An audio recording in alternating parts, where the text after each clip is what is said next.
નમસ્તે વિદ્યાર્થી મિત્રો, ધોરણ 8 વિષય ગણિત આપણે નવું પ્રકરણ શીખવા માટે જઈ રહ્યા છીએ. પ્રકરણ 6 જેનું નામ છે વર્ગ અને વર્ગમૂળ. તમે પ્રકરણ 5 વિરલબેન પાસેથી શીખ્યા. હવે આપણે આજે એવું ચેપ્ટર કરવા માટે જઈ રહ્યા છીએ જે એકદમ સરળ છે. થોડું બેટા તમે ધ્યાન આપશો તો તમે જલ્દીથી સમજાઈ જશે. સૌથી પહેલાં આપણે વર્ગ અને વર્ગમૂળ જ્યારે શીખી રહ્યા છીએ ત્યારે એની થિયરીને આપણે બરાબર સમજી લઈએ, કારણ કે આપણે નામ છે વર્ગ. તો પહેલા આપણે જોઈએ કે આપેલી સંખ્યાને એ જ સંખ્યા વડે ગુણવાથી મળતી સંખ્યાને આપેલી સંખ્યાનો વર્ગ કહે છે. જે સંખ્યા આપેલી છે એ સંખ્યાને બેવડાવવામાં આવે, બરાબર છે, અને ત્યારબાદ જો એનો જવાબ જે આવે એ શું કહેવાય? વર્ગ. દાખલા તરીકે 4 × 4 છે સંખ્યા, એટલે બે વખત લખીએ 4 × 4, તો એ 4 ને આપણે આ રીતે કહેવાય કે 4 નો વર્ગ, બરાબર ને? 4 બે વખત આવે એટલે 4 નો વર્ગ. તો એ આપેલી સંખ્યાનો વર્ગ 4 એ નો વર્ગ કહેવાય. હવે આપણે જોઈએ બીજું, આપેલી સંખ્યા જો કોઈ પૂર્ણાંકનો વર્ગ હોય. પૂર્ણાંક આપણે શીખી ગયા છે શરૂઆતમાં પૂર્ણાંક સંખ્યાઓ, સમય સંખ્યાઓ, બરાબર. તો આપેલી સંખ્યા જો કોઈ પૂર્ણાંકનો વર્ગ હોય તો આપેલી સંખ્યા પૂર્ણ વર્ગ સંખ્યા છે એમ કહેવાય. હવે તમારા મનમાં પ્રશ્ન થાય કે પૂર્ણ વર્ગ સંખ્યાઓ, તો પૂર્ણ વર્ગ સંખ્યાઓ એટલે કે જેનો વર્ગ આપણે કરીએ છીએ અને જે જવાબ મળે છે. તમે જોઈ શકો છો, આપણે એક્ઝામ્પલ આપ્યું છે 8 × 8, એટલે કે 8 નો વર્ગ થાય. હવે 8 નો વર્ગ કરો, એક સ્ટેપ આગળ જઈએ છીએ આગળની નોંધથી, તો એનો જવાબ શું મળશે? 64. હવે આ 64 છે એની શું કહેશું? પૂર્ણ વર્ગ સંખ્યા. તો એવી જ રીતે 4 પણ પૂર્ણ વર્ગ સંખ્યા કહેવાય, કારણ કે એ 2 નો વર્ગ છે. તો આવી રીતે પૂર્ણ વર્ગ સંખ્યાઓ આપણે બનાવી શકીએ છીએ. હવે આપણે ત્રીજી નોંધ જોઈએ, જેની અંદર એમ કહેવામાં આવે છે કે જે સંખ્યાનો એકમનો અંક, બેટા ખાસ ધ્યાન રાખજો, આખું ચેપ્ટર તમારી આ બધી થિયરી ઉપર આધારિત છે. માટે જો તમે અંકો યાદ રાખી લીધા અને વર્ગના બધા જ 1 થી 30 સુધીના વર્ગ બધા યાદ રાખી લીધા અંકોના, તો તમને એકદમ સરળ આ ચેપ્ટર છે. જે સંખ્યાનો એકમનો અંક 1, 4, 5, 6, 9 કે 0 હોય તો તે સંખ્યા પૂર્ણ વર્ગ હોય. આ બધી જ એકમનો અંક ધરાવતી સંખ્યાઓ કેવી હશે?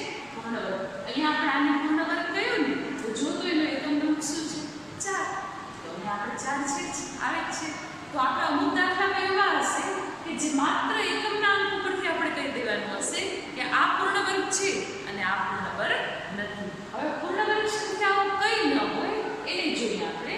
તો જે સંખ્યાનો એકમનો અંક 2, 3, 7 કે 8 હોય તે સંખ્યાઓ પૂર્ણ વર્ગ સંખ્યા ન હોય. તો આ રીતે બંને નોંધ દ્વારા આપણે પૂર્ણ વર્ગ સંખ્યાઓ વિશે જાણકારી મેળવી. હવે આપણે પાના નંબર 91 ઉપર એક કોષ્ટક છે તમારા પાઠ્યપુસ્તકમાં. એ પાઠ્યપુસ્તક ખોલો અને એની અંદર જુઓ તમે, તો 1 થી કરીને 25 સુધીની સળંગ સંખ્યાઓના વર્ગ આપેલા છે અને એના વર્ગ કેટલા થાય એ પણ આપેલા છે. તો એ બધી જ સંખ્યા બેટા તમારે યાદ રાખવાની છે. તમે યાદ રાખી લેશો તો તમને સરળ થઈ જશે અને એ તમારી ગણિતની નોટમાં પણ લખવાનું છે, બરાબર છે. એના પછી બીજા એમાં અમુક અંકો છે. દાખલા તરીકે એકમનો અંક 0 હોય તો આપણે વર્ગ કેવી રીતે કરાય? તો 1 0 આવતું હોય તો ડબલ થઈ જાય. દાખલા તરીકે સમજી લો કે 30 છે સંખ્યા, તો એનો આપણે વર્ગ કરવો હોય તો 3 નો વર્ગ શું થાય? તો 3 × 3 9 થાય, અને 0 નો વર્ગ કરો તો ડબલ 0 એટલે થાય 2 0, તો શું બની ગયા? 900. તો આવી સંખ્યાઓ પણ એ કોષ્ટકમાં પાછળ આપેલી છે જે તમારે સમજવાની છે. અને 5 એકમનો અંક આવતો હોય ત્યારે દશક અને એકમના સ્થાન ઉપર વર્ગમાં હંમેશા 25 જ આવશે.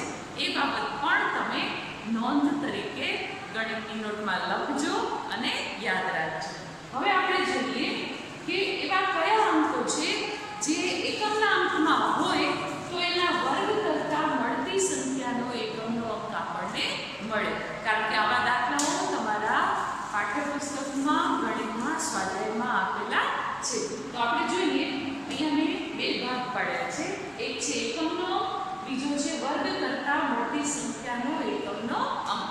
તો જો સંખ્યા 1 અથવા 9 જેનો એકમનો અંક હોય તો એનો વર્ગ કરતાં મોટી સંખ્યાનો એકમનો અંક શું આવશે? 1 જ હશે. તમે કોઈ પણ સંખ્યા લો, 9 છે દાખલા તરીકે, તો 9 નો વર્ગ કરો તો 9 9 81. તો 81 માં એકમનો અંક શું આવે? 1. 11 લો તમે તો 11 નો વર્ગ કરો તો 11 ગુણ્યા 11 121. તો એકમનો અંક શું આવ્યો? 1. તો આવી રીતે જે 1 અને 9 વાળી સંખ્યા હશે એકમના અંકમાં, એનો હંમેશા વર્ગ કરતા એકમનો અંક મળશે 1. એવી જ રીતે 2 અથવા 8 જો એકમનો અંક હોય તો એનો અંક વર્ગ કરતા મળશે 4. ત્યાર પછી 3 અથવા 7 હોય તો એનો વર્ગ કરતા મળશે એકમનો અંક 9. ત્યાર પછી 4 અથવા 6 હોય તો એનો એકમનો અંક મળશે 6. અને 5 હોય તો એકમનો અંક હંમેશા 5 હશે, પણ દશકનો અંક પણ નિશ્ચિત છે 2 હશે. અહીંયા લખ્યું નથી પણ તમારે યાદ રાખવાનું છે. અને એકમનો અંક 0 હશે તો દશક અને એકમના સ્થાનમાં 2 શૂન્ય નિશ્ચિત વર્ગ કરતા મળતી સંખ્યામાં હશે. તો આ થિયરી તમારે યાદ રાખવાની છે અને લખવાની પણ છે. હવે આપણે જઈ રહ્યા છીએ પ્રયત્ન કરો કે જે તમને શીખવા ખૂબ જ જરૂરી છે, કારણ કે આવા દાખલાઓ MCQમાં પૂછાતા હોય છે. પાના નંબર 90 તમારા ટેક્સ્ટ બુકમાં આપેલા છે.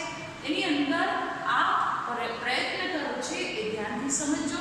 બધામાંથી બેટા એક દાખલો મેં કરાવ્યો છે તમને, બાકી તમારે જાતે કરવાનું રહેશે. તો વચ્ચે આવતી પૂર્ણ વર્ગ સંખ્યા કોની? તો કે 30 અને 40. એની વચ્ચે આવતી આપણે કઈ સંખ્યા? પૂર્ણ વર્ગ. પૂર્ણ વર્ગ એટલે આપણા માઇન્ડમાં તરત જ આવે કઈ? તો કે 4.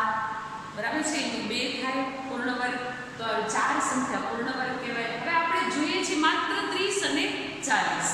બરાબર છે? તો આપણે જોઈએ 30 થી આગળ જાય ને તો 6 ગુણ્યા 6 36, એટલે કે 36 છે એ એવી પૂર્ણ વર્ગ સંખ્યા હશે. બાકીના તમે જોશો તો કોઈ પણ એવી સંખ્યા આવતી હશે નહીં. એટલે આ એક જ સંખ્યા છે જે 36 એ 30 અને 40 ની વચ્ચે પૂર્ણ વર્ગ સંખ્યાઓ છે, અને એ તમે ગુણાકાર કરી અને મેળવી શકો છો. કારણ કે 1 ગુણ્યા 1, અહીંયા જેમ મેં 6 ગુણ્યા 6 કર્યું ને એવી રીતે તમને હું એક ઉદાહરણ આપું. 7 ગુણ્યા 7 કરો તો કેટલા થઈ ગયા? 49. 7 7 49, તો 40 થી ઉપર આવ્યા ગયા. હવે 5 ગુણ્યા 5 લઈએ તો થાય 25, તો એ 30 થી ઓછા આવ્યા ગયા. તો આપણે 30 થી 40 ની વચ્ચેનો સમાવેશ કરી શકીએ નહીં. હવે આપણે પ્રયત્ન કરો પાના નંબર 94 પર જઈએ. વચ્ચેના પ્રયત્ન કરો. તમારે એકદમ ઈઝી છે અને એ થિયરી ઉપર આધારિત છે, તમે જાતે કરી શકશો. પાના નંબર 94 ઉપર આપેલું છે કે 9 નો વર્ગ અને 10 નો વર્ગ એની વચ્ચે અને 11 નો વર્ગ અને 12 ના વર્ગની વચ્ચે કેટલી પ્રાકૃતિક સંખ્યાઓ આવે. પ્રાકૃતિક સંખ્યા એટલે એ n ના સ્વરૂપમાં આપણે દર્શાવતા હોઈએ છીએ. હવે આપણે શોધવું છે કે બે ક્રમિક સંખ્યાઓ, કારણ કે એમાં વચ્ચે આવતી સંખ્યા, તો એનું એક સૂત્ર છે. એને n વર્ગ અને n વત્તા 1. n વત્તા 1 એટલા માટે કે n તો પોતે પ્રાકૃતિક સંખ્યા છે, પણ ક્રમિક છે તો n પ્લસ 1 કરવું પડે અને પછી એનો વર્ગ કરી વચ્ચેની પૂર્ણ વર્ગ ન હોય તેવી સંખ્યા કઈ કહેવાય? 2n ના સ્વરૂપમાં, એટલે કે એને ડબલ કરીને પ્રાકૃતિક સંખ્યા જે પણ હોય એને ડબલ કરીને મેળવવાની છે. તો અહીં આપણે આનો જવાબ હું તમને અહીંયા દર્શાવું છું. એવી જ રીતે તમે 11 વર્ગ અને 12 વર્ગ જાતે કરી લેજો. અહીં તમે જુઓ છો n આપણે કેટલા આપેલા છે? અહીંયા જુઓ 9, અને અહીંયા n પ્લસ 1 તો કેટલા થશે? કારણ કે n 9 છે તો n માં 1 ઉમેરો તો કેટલા થાય? 10. તો 9 નો વર્ગ અને 10 ના વર્ગ વચ્ચેની પ્રાકૃતિક સંખ્યા મેળવવી હોય તો આપણે 2n કરવું પડે, એટલે કે 2 ગુણ્યા n. તો 2 ગુણ્યા n કરો તો કેટલા મળશે? 18, કારણ કે n તો 9 જ છે. તો આ સંખ્યા કઈ મળશે? 81. 9 નો વર્ગ એટલે 81 અને 10 નો વર્ગ એટલે 100.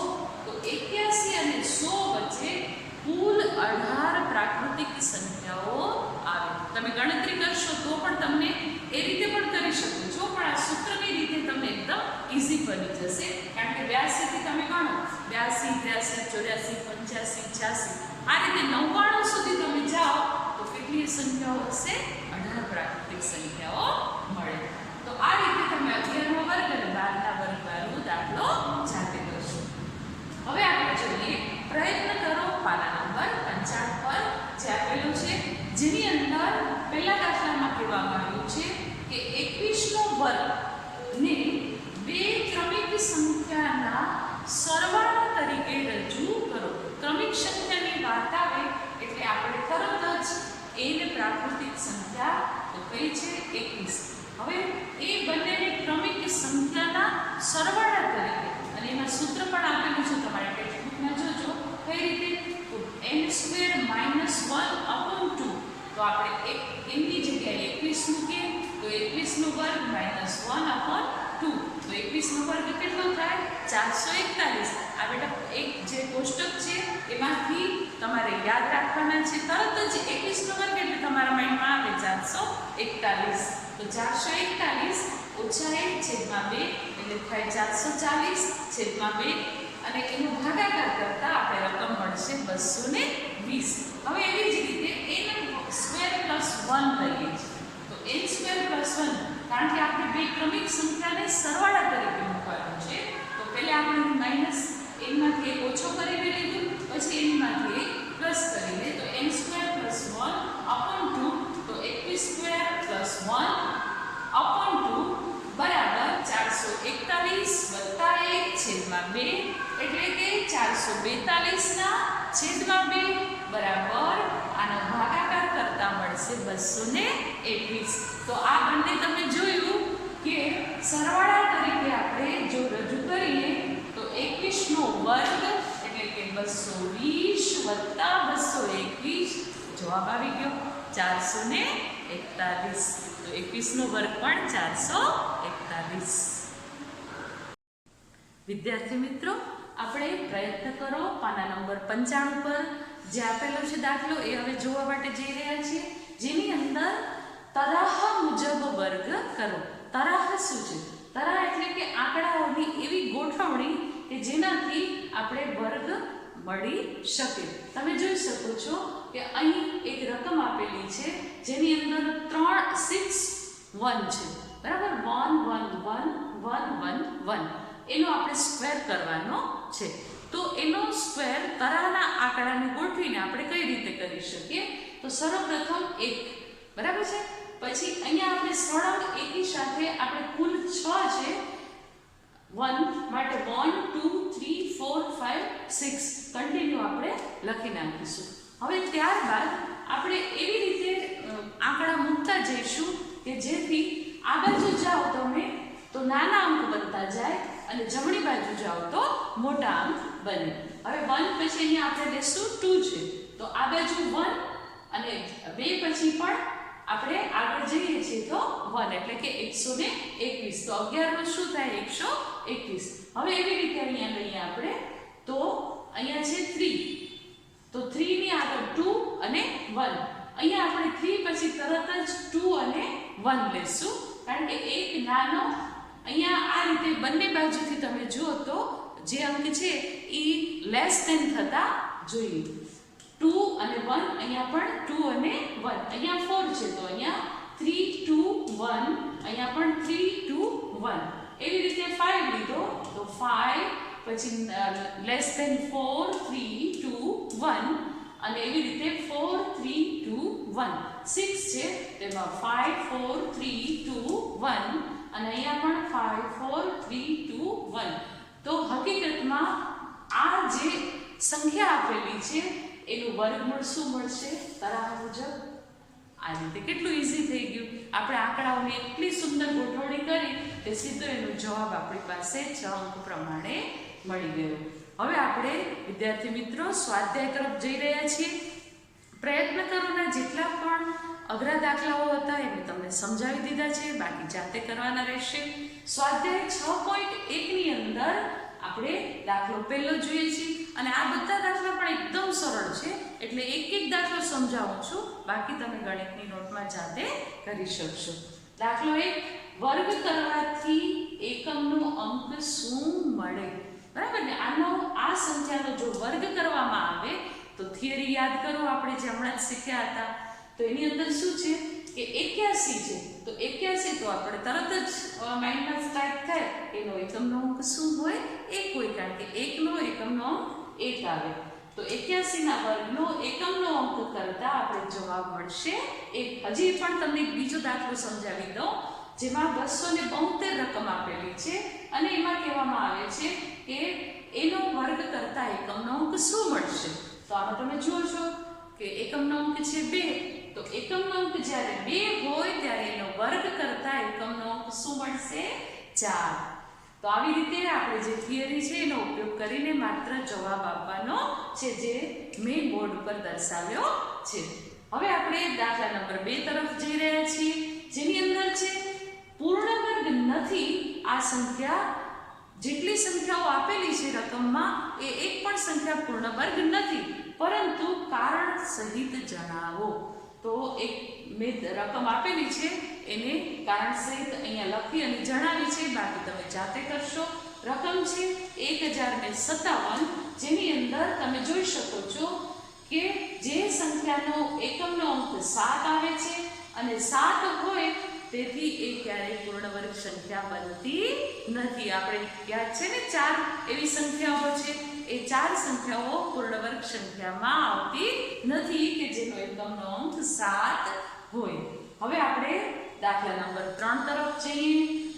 વર્ગ કરતા મળતી સંખ્યા એકી સંખ્યા હશે એમ પૂછવામાં આવ્યું છે કે જો વર્ગ કરવામાં આવે તો એને જે સંખ્યા મળશે વર્ગ કરતા એ એકી હોવી હશે કે કેમ?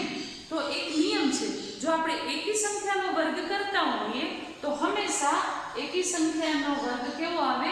એકી. અને બેકી સંખ્યા હોય એનો વર્ગ કરતા શું મળે? બેકી. અહીંયા મેં લખ્યું છે, એક રકમ લખીને દેખાડી છે 431. તો 31 એ કેવું છે? એકમનો અંક 1, એટલે કે એકી સંખ્યા છે આ.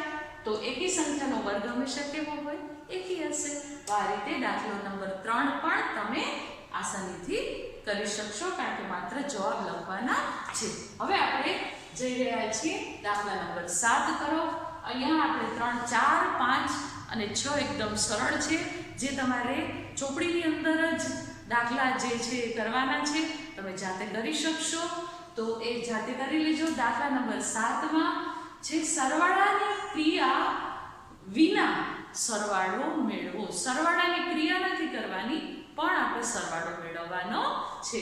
કઈ રીતે જોઈએ આપણે? રકમ આપેલી છે 1 + 3 + 5 + 7 + 9.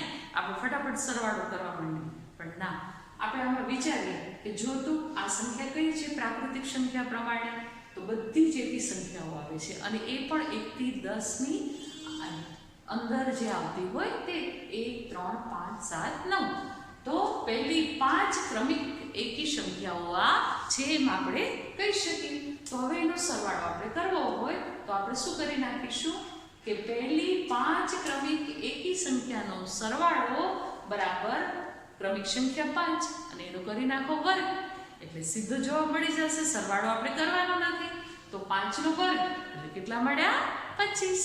તો આ રીતે બરાબર 25 જવાબ આવશે દાખલા 7માના પહેલાનો.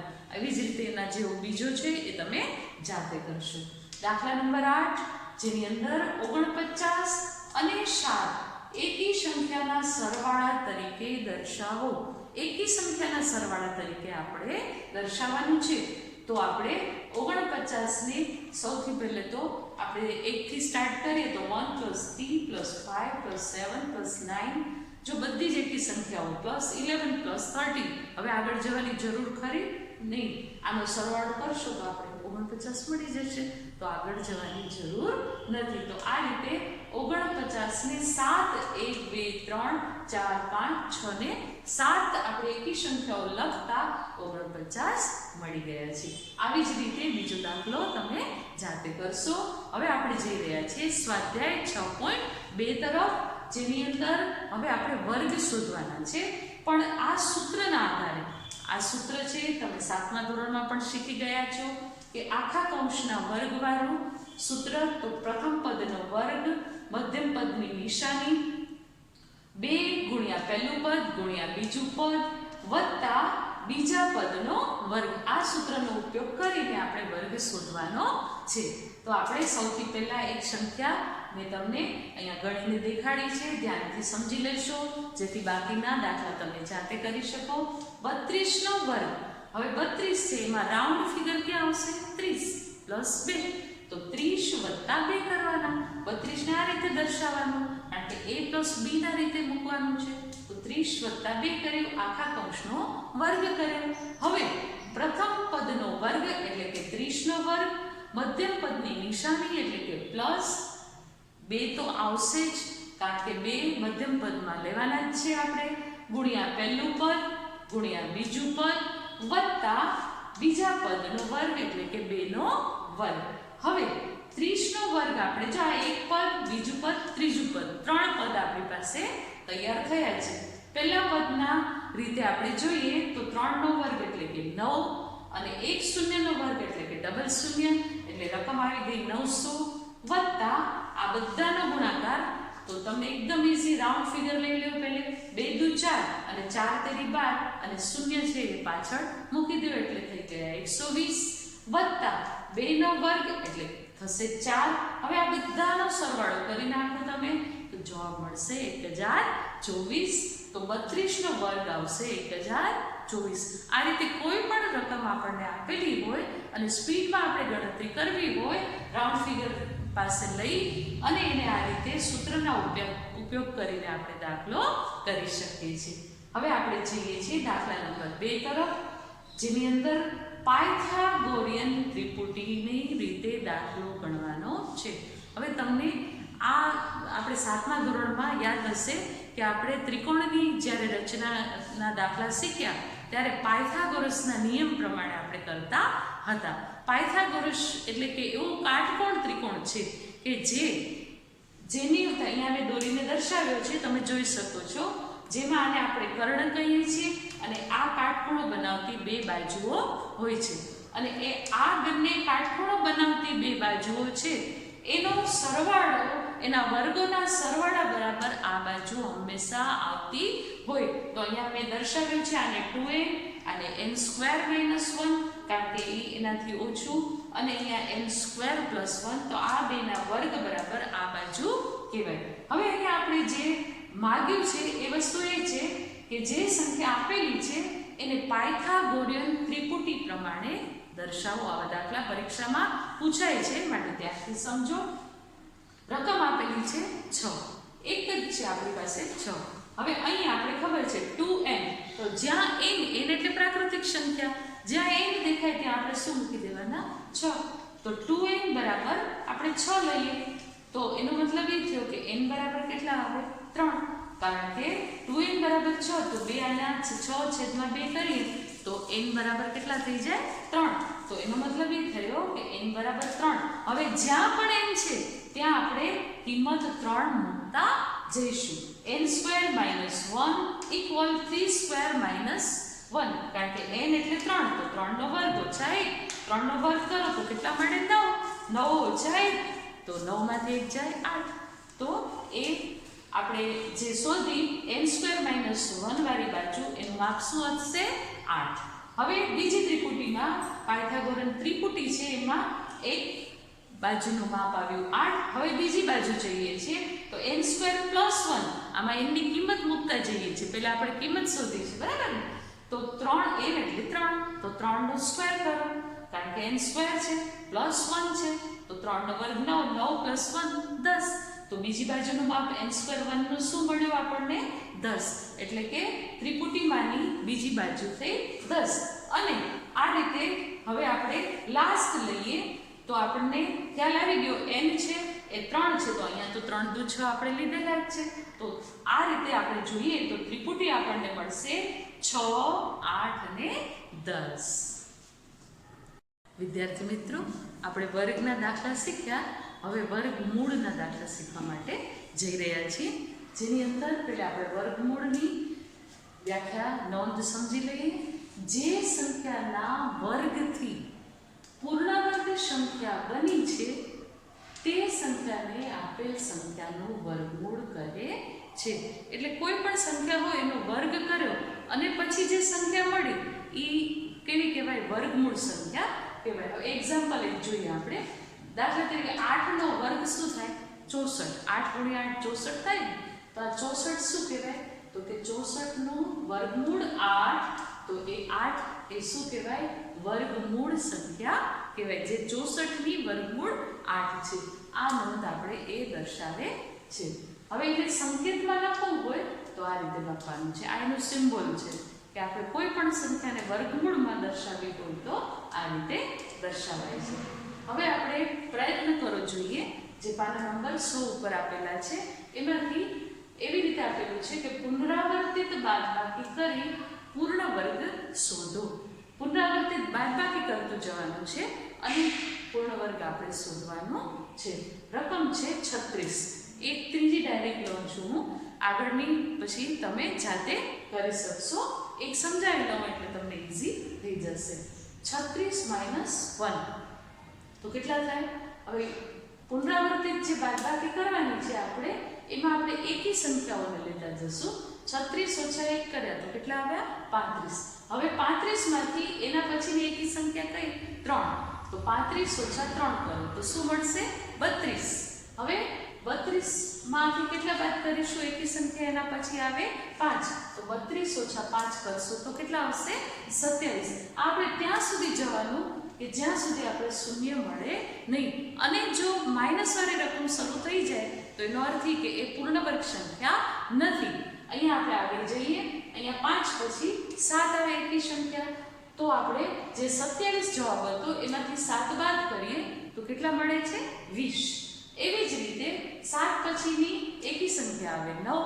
એને આપણે આના જવાબમાંથી બાદ કરીએ એટલે કે 20 - 9 કરો તો મળશે 11.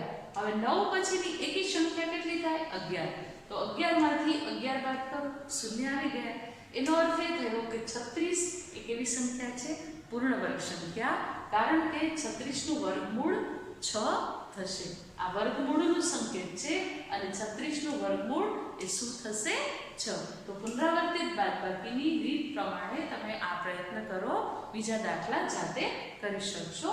સ્વાધ્યાય 6.3 તરફ જઈ રહ્યા છીએ. હવે 6.1 6.2 આપણે કર્યું. 6.3 ની અંદર આપણે જોઈએ કે વર્ગમૂળમાં એકમનો અંક કયો હશે?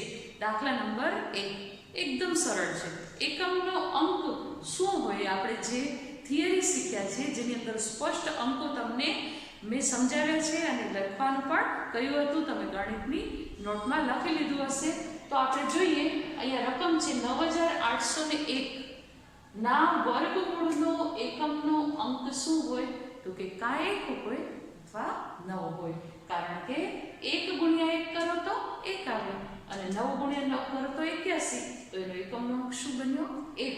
માટે 9801 એનો એકમનો અંક 1 હોવાથી એનો આપણે વર્ગમૂળ જ્યારે કરવામાં આવે તો એના જવાબમાં એનો એકમનો અંક કાં 1 હશે અથવા તો 9 હશે. અને આ આપણે જો જાણતા હોઈએ તો વર્ગમૂળના દાખલા કરવા એકદમ સરળ બની જાય. હવે આપણે દાખલા નંબર 2 એકદમ સરળ છે, તમે જાતે કરી શકશો એટલે અહીંયા મેં કર્યો નથી. દાખલા નંબર 3 જોઈએ જેની અંદર ફરીથી આવો એક દાખલો છે એ તમને કરાવું છું કે પુનરાવર્તિત બાદબાકીની રીતે વર્ગમૂળ શોધો. રકમ આપેલી છે 169 એટલે કે 100 × 70. તો આપણે 1 થી લઈએ છીએ. પહેલે 1 બાદ કરો તો કેટલા મળે? 168. 168 પછીની નેક્સ્ટ એક પછીની એકી સંખ્યા 3. હું આ રીતે એક એક ક્રમ વાઇઝ લેતી જઈશ. એકી સંખ્યા 1 3 5 7 9 ક્યાં સુધી? જ્યાં સુધી શૂન્ય મળે નહીં ત્યાં સુધી. તો 168 માંથી 3 બાદ કરો તો 165. 165 માંથી 5 બાદ કરો તો 160. 160 માંથી 7 બાદ કરો તો 153. 153 માંથી 9 બાદ કરો તો 144. 144 માંથી 11 બાદ કરો તો 133 મળે. 133 માંથી 13 બાદ કરો. જો હવે 11 થી 20 વાળા એકી અંકો તરફ જઈ રહ્યા છે તો 133 માંથી 13 બાદ કરતા 120. 120 માંથી 15 બાદ કરતા 105 અને 105 માંથી 17 બાદ કરતા 88. હજી આપણે શૂન્ય મળ્યા નથી, આપણે આગળ જવું પડશે. તો 88 માંથી આપણે એકી સંખ્યા 19 લેશું. તો -19 કરતાં 59 સોરી મળશે આપણે 69 અને 69માંથી 21 બાદ કરતાં 48 48માંથી 23 બાદ કરતાં 25 અને 25માંથી 25 બાદ કરતાં મળશે 0. તો આ રીતે આપણે તમે જોઈ શકો છો કે આપણે જે પૂર્ણ વર્ગ સંખ્યા છે 169 એ આપણે 25માંથી 25 બાદ કરતાં 0 મળી ગઈ, એટલે કે 0 આવી ગયા. તો 169નું વર્ગમૂળ શું મળશે? 13 મળશે. ખ્યાલ આવી ગયો? તો આ રીતે પુનરાવર્તિત બાદબાકીના બીજા દાખલા તમે જાતે કરશો. હવે આપણે દાખલા નંબર 4 જોઈએ, જેની અંદર અવિભાજ્ય અવયવીકરણની રીતે આપણે વર્ગમૂળ શોધવાનું છે. તો અવિભાજ્ય અવયવની રીતો તમે બે રીતે કરી શકો છો. આડી રીત પણ કરી શકો છો, ઊભી રીત પણ કરી શકો છો. ઊભી રીતે કરીએ તો આપણને ગણતરી કરવામાં ખૂબ જ સરળતા રહે. અને આમાં એક વસ્તુ બેટા ખાસ યાદ રાખજો કે જેટલું તમે મોઢે ભાગાકાર અને માઇન્ડમાં બાદબાકી કરશો એટલી તમારી ગણતરી કરવામાં સ્પીડ આવશે. અને આ શીખવું જરૂરી છે.